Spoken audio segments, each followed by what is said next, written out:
Opa, e aí? Hoje eu tô aqui pra falar um pouco sobre algo que me marcou esse ano. E provavelmente vai me marcar pra vida inteira. Eu não vou falar diretamente sobre isso no começo do vídeo, porque eu tenho que explicar uma coisa antes. Você conhece RPG? Provavelmente não, mas eu vou te explicar agora. Lembrando que eu não tô falando do gênero de jogos de RPG, e sim do RPG de mesa. O RPG de mesa é um jogo de tabuleiro, entre aspas, porque nele você não usa tabuleiro, só se tu quiser.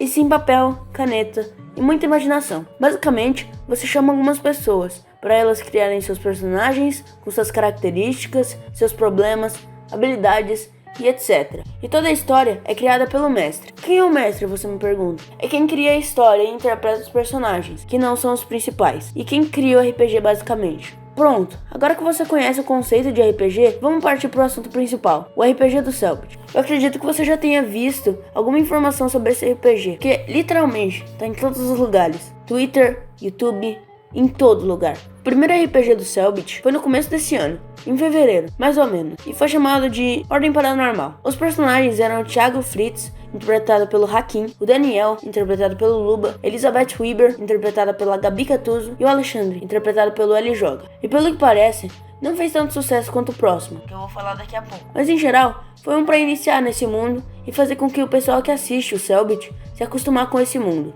Depois disso, 2 meses antes do meio do ano, é lançado o segundo RPG, uma sequência direta do primeiro, trazendo os personagens Thiago e Liz de novo, e outros novos personagens, como o Joey, interpretado pelo Luba, o Christopher, interpretado pelo L Joga, o César, interpretado pelo Calango, o Arthur Severo, interpretado pelo Guaxinim, e o Kenan, interpretado pelo Léo. Mas mano, o quanto esse RPG foi imersivo. Pra quem não sabe, o César é filho do Christopher, e a relação entre pai e filho é linda, e as backstories dos personagens são interessantes. Os problemas que o Joey tem com seu pai, a relação entre o pai do Thiago e o Christopher, que eram amigos, que acabam criando uma relação muito linda entre o César e o Thiago, muito bonita, parecerem irmãos. Os objetivos do Thiago de ser igual ao pai, a Liz tentando descobrir qual foi a morte de sua mãe, e tudo isso parece muito real. E muitas das vezes você consegue ver o elenco chorando em momentos tristes, e eles expelem os próprios sentimentos. Isso é muito real, e com a narração do Selbinho fica tudo mais bonito, e a ambientação das músicas complementa muito bem esses momentos. E eu vou falar de uns fatores essenciais em qualquer conteúdo. A comunidade, é claro, ela que mantém o conteúdo vivo, e eu digo de verdade que essa é a comunidade mais dedicada que eu já vi, criando personagens em suas backstories, fazendo fanarts, vídeos, músicas, tudo. E isso é o que faz um projeto tão bom como esse manter a sua ideia, que é muito boa, viva. Mas tem algo que muda todo esse RPG, essa telinha aqui.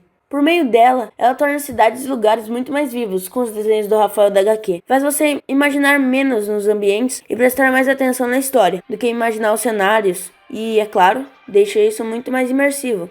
E eu tenho uma prova disso. Eu não me lembro nem 1/3 do que aconteceu no primeiro RPG. E nele não tinha essa telinha. E esse é um dos motivos que eu vou reassistir ele, porque eu não lembro muito das coisas do primeiro RPG. Não é de hoje que o Selbinho consegue fazer o público gostar do que ele gosta. E não vai ser agora que ele não vai conseguir. Esse RPG movimenta um monte de gente, inclusive eu, que fiz 2 fanarts. Uma do Joey e outra de um boss chamado Carniçal, que por sinal é muito foda. Na última live que aconteceu sábado passado, chegou até ter 70 mil pessoas na live. Isso é um número muito grande pra Twitch, e um só criador. E toda essa experiência vai ficar sempre marcada em mim. E por isso, eu decidi que eu vou tatuar um símbolo. Tô brincando, talvez um dia, talvez. Na verdade, o que eu queria anunciar era o meu próprio RPG. É isso mesmo. Eu vou chamar alguns amigos e a gente vai fazer um RPG bem pro final desse ano. Esse projeto tá bem no começo, então eu ainda não sei em que plataforma eu vou fazer, se é na Twitch ou aqui mesmo no YouTube. Na verdade, eu tenho que começar a ler o livro do jogador, um livro de 300 e poucas páginas pra poder mestrar. Mas eu tenho certeza que isso vai acontecer, é muito provável.